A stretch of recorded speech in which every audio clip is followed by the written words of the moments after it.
मित्रांनो नमस्कार. कसे आहात? ठीक आहात ना?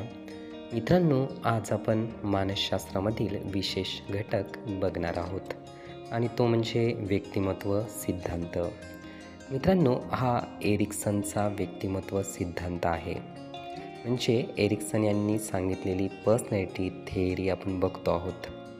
मित्रांनो, एरिक्सनच्या सिद्धांताला व्यक्तिमत्व सिद्धांतामध्ये अतिशय महत्त्वाचे मानले जाते. एरिक्सन यांनी या सिद्धांताचे वर्णन चाइल्डहूड अँड सोसायटी या पुस्तकामध्ये केलेले आहे. एरिक्सन यांनी व्यक्तिमत्व विकासाच्या विविध स्तरांची मांडणी सुद्धा केलेली आहे.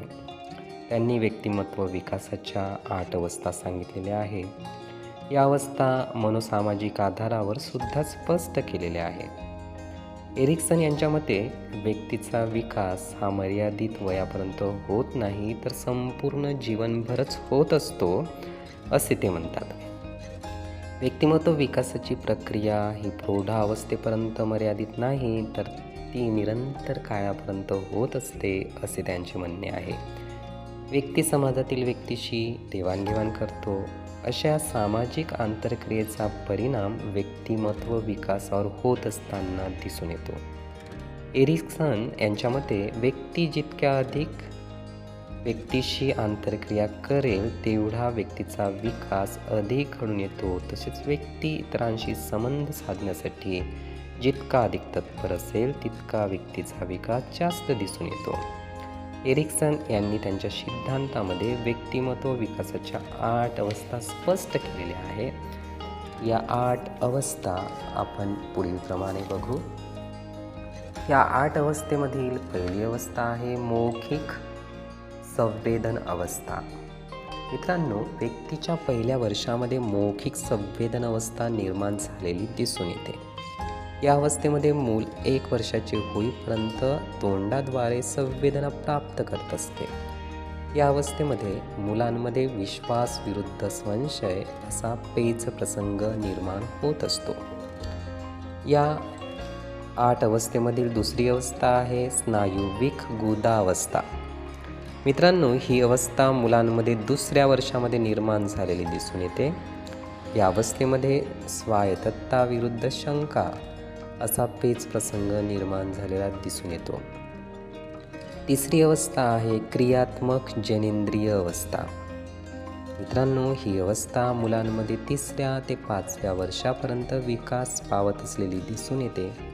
या अवस्थेमुळे मुलांमध्ये पुढाकार वृत्ती विरुद्ध अपराधी भाव असा पेच प्रसंग निर्माण होतो. चौथी अवस्था आहे सुप्तावस्था. ही अवस्था मुलांमध्ये 6व्या वर्षापासून तर किशोरावस्थेपर्यंत असलेली दिसून येते.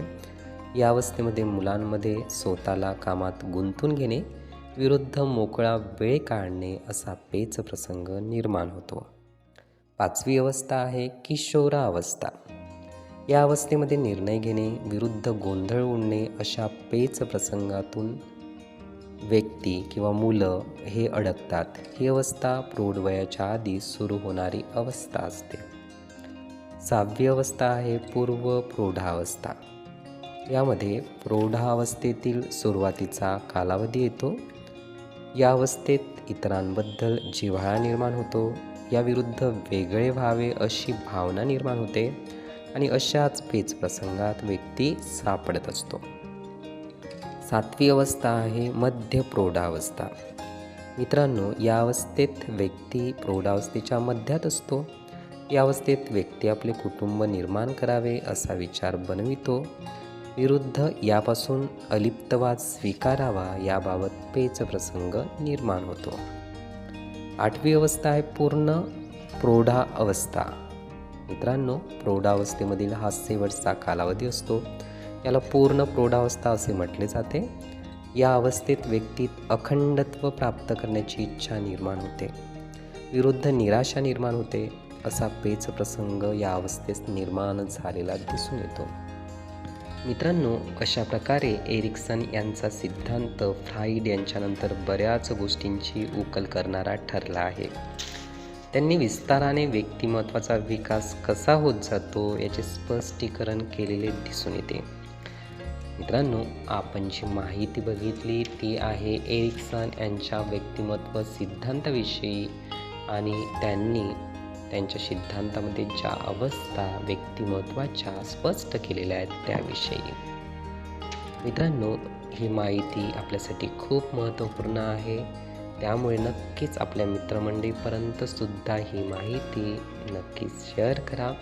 आपण ही माहिती नीटपणे ऐकून घेण्यासाठी आपले खूप खूप धन्यवाद. तसेच आपला अमूल्य वेळ देण्यासाठी सुद्धा आपले मनःपूर्वक धन्यवाद. आपले जीवन खूप सुखी, खूप सुंदर, खूप यशस्वी आणि खूप आनंदी होण्यासाठी आपल्याला खूप खूप भरभरून शुभेच्छा.